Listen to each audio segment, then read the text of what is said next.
안녕하세요. 방콕에서 부동산 에이전시 운영 중인 공아저씨입니다. 오늘은 지난번에 예고해드린 대로 여러분들의 방콕 공간감을 좀 높여드리기 위한 내용으로 방송을 하겠습니다. 일단 오늘은 첫 번째로 전철망에서부터 시작을 해보도록 하겠습니다. 지금 보시는 것이 현재의 전철망과 앞으로의 전철망을 보여주는 지도죠. 물론 애초에 이것보다 더 많은 계획이 있었습니다. 하지만 현실적으로 건설하는데 어려움이 있는 노선들이 꽤 있습니다. 예를 들면 통로 쪽으로 나오는 것 같은 경우는 이게 언제 될지 모르거든요. 그런 것들은 여기서 빠져 있습니다. 그런 것들은 이제 향후에 그것이 확정이 되면 새롭게 알려드리도록 하겠습니다. 자, 더불어서 현재 운영 중이거나 건설 중인 노선과 더불어서 건설이 확정된 노선은 위에 지도에 다 나와 있다, 이렇게 볼 수 있습니다. 여러분들이 잘 아시는 라인은 사실 녹색으로 된 BTS 수쿰빗 라인하고 청록색의 BTS 실롬 라인 정도, 그리고 파란색으로 한 바퀴 우회하는 MRT 블루 라인 정도일 겁니다.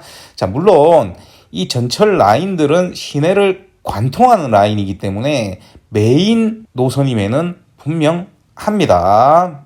서울로 보면 마치 지하철 1호선과 2호선을 보는 것과 비슷하죠. 그런데 지도를 자세히 보시면 현재 지어지고 있는 주요 노선들이 대부분 외곽에 위치하고 있음을 알 수가 있습니다. 자, 이런 이유는 몇 가지로 생각을 해볼 수 있겠죠. 먼저 방콕은 인구가 굉장히 많습니다. 그리고 면적이 서울의 2.6배에 달한다고 말씀을 드렸습니다. 하지만 보시면 아시겠지만 서울하고 다른 부분이 코어 지역이 중앙에만 복잡하게 뭉쳐져 있습니다. 자, 그래서 코어 지역의 크기가 도시 크기에 비해 굉장히 좁음을 알 수 있습니다. 따라서 외곽의 주요한 지역에 전철을 놓음으로써 자연스럽게 부도심 생성을 유도하게 되겠죠. 즉 도심을 분산 확장시키려는 의도를 가지고 있습니다. 물론 방콕의 역세권 개발은 한국처럼 도심 노선의 경우에 노선이 완성되기 전에 건물부터 올라가는 수준에 한참 못 미치는 빠르기를 가집니다. 이 점은 제가 여러 번 설명을 드렸습니다. 역세권이라고 다 같은 역세권이 아니고요. 개통 5년이 지나도 딱히 변화가 없는 곳도 널렸다는 것 잊지 않으셨으리라고 생각이 됩니다.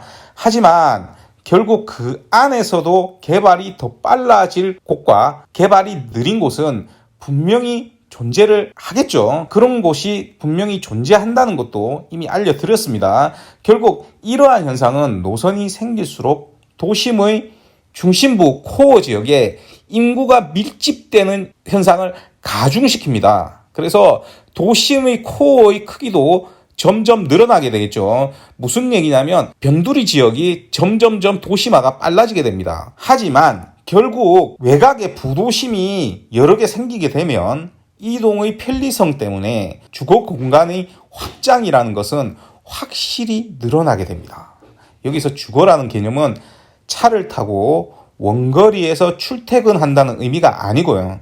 전철망과 부도심이 늘어나면 현재는 코어 지역에서만 찾을 수 있고 적용이 되는 주거 환경이 외곽에도 생기게 된다는 겁니다. 나아가서 통로나 에까마이처럼 특별한 경우를 제외하면 대부분은 지금 현재의 BTS 노선이나 MRT 블루라인 노선처럼 대부분이 역세권 위주의 생활권으로 바뀌게 된다는 겁니다. 문제는 이런 주거 환경 변화에 가장 민감한 부동산이 바로 콘도라는 거죠. 대부분 아파트먼트 형태의 주택들이 이러한 역세권, 특히 전철망 확충으로 인한 환경 변화에 가장 많은 영향을 받게 됩니다. 상식적으로 보면 역세권 주변에는 시간이 지날수록 효율이라는 측면에서 우리가 생각했을 때 주택이라는 게 버티기 힘들게 됩니다. 한국도 마찬가지죠. 태국처럼 큰 단위별로 짓는 무반의 형태가 역세권에 들어오기는 더 힘들겠죠. 실제로 무반이 역세권에 위치하는 경우는 도심에 가까울수록 거의 없다라고 보시면 됩니다. 뭐 외곽에도 별로 없습니다만 도심 중심에 올수록 거의 없습니다. 즉 무반은 당연히 도로교통의 영향을 많이 받게 되지만 콘도와 같은 아파트먼트의 경우에는 전철망이 들어올수록 그 영향을 더 많이 받게 됩니다. 즉 지금은 콘도미니엄 건설을 해도 사업성이 떨어지는 곳이지만 전철이 개통되고 일정 시간이 지나면 수요가 늘어날 곳들이 분명히 존재를 하게 됩니다. 따라서 우리가 여기서 돈 냄새를 맡아야 할 곳은 두 가지 지역으로 나눠볼 수 있습니다. 먼저 개발이 느리기 때문에 도심의 코어의 확장에 관계된 지역, 즉 시내 중심부에 있지만 전철망 확충 등으로 인해 더욱더 좋아질 지역이죠. 이곳들이 첫 번째 타겟이 됩니다. 여기에 이 지역이 저평가까지 받고 있다라고 하면 훨씬 더 좋겠죠. 다음으로는 새로운 전철망이 들어서는 지역에 가장 유망한 지역, 가장 빠르게 개발이 될 수 있을 거라고 판단되는 지역이 두 번째 타겟입니다. 그러면 첫 번째 타겟인 중심부부터 이야기를 해봅시다. 중심부에 있기 때문에 가격이 높아서 일정 수준 이상의 투자금이 들어갈 수 있습니다. 하지만 그만큼 안정성은 굉장히 높겠죠. 그리고 당연히 새로운 전철망 확충이 되면 투자성도 높아지게 됩니다. 따라서 굉장히 안전하고 투자성도 높아질 수 있지만 대신에 투자금은 많이 들어간다, 이렇게 볼 수 있겠고요. 반대로 외곽의 유력 후보지 같은 경우는 가격이 굉장히 낮을 확률이 높겠죠. 따라서 운이 조금 작용을 하게 되면 높은 수익률을 얻을 수는 있습니다. 즉 자금이 많다면 도심 내부를 노려야 되고요. 자금이 적다면 외곽의 역세권을 노려보는 것도 좋은 판단이라고 할 수 있겠습니다. 문제는 이런 곳을 분석해서 콘도를 제공을 해도 여러분이 이 외곽에 있는 곳들은 어딘지 들어본 적이 없다는 겁니다. 대부분 들어본 적이 없기 때문에 아무리 좋아도 투자에 이르기가 힘들다는 거죠. 이것은 도심 내부도 사실은 마찬가지입니다. 여러분들 익숙하지 않은 지역은 잘 모릅니다. 그래서 항상 익숙한 통로, 아속 찾게 되는 거죠. 자, 여러분들이 아셔야 하는 점은 이제 이러한 전철망 확충으로 인해서 코어 지역이 확대되거나 새로운 부도심이 형성되면 분명 기존 도심 구조와 다르게 역세권 중심으로 개발이 이루어진다는 겁니다.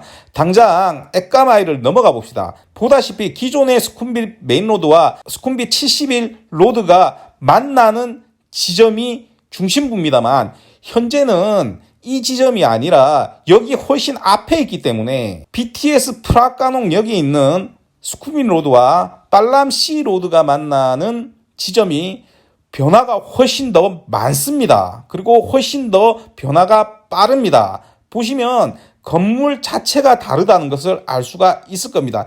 이러한 것은 이제 다음 역인 온누스로 가면 더욱더 두드러집니다.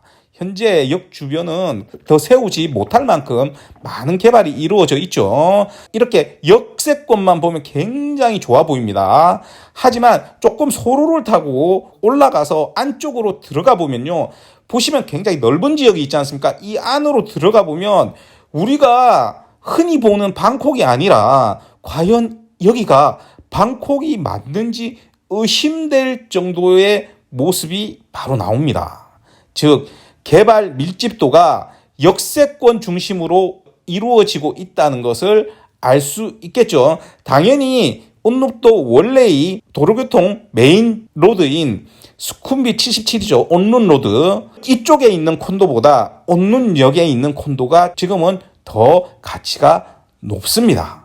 또한 무반이 대세인 방라역 이후의 지역, 이 지역도 전철이 확장이 되면서 원래 없던 콘도가 하나 둘씩 생기고 있죠. 이 현상도 이러한 것과 연장선에서 보면 여러분들이 이해가 되실 겁니다. 그런데 이제 여기서 여러분들이 큰 의문이 들게 될 겁니다. 새로운 전철이 개통돼도 역세권 발전도가 다르고 느리다고 했는데 발전이 빠른 지역은 어떻게 알아보냐는 거죠.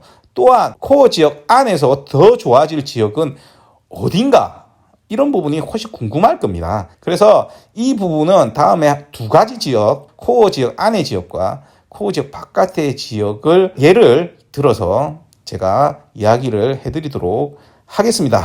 오늘은 여기까지고요. 이상 저는 방콕에서 고마저씨였고요. 여러분들이 방콕에 대한 공간감이 확장이 돼서 여러분들의 투자 자금에 맞는 최선의 선택을 할 수 있기를 제가 바라면서 오늘 방송을 마치겠습니다.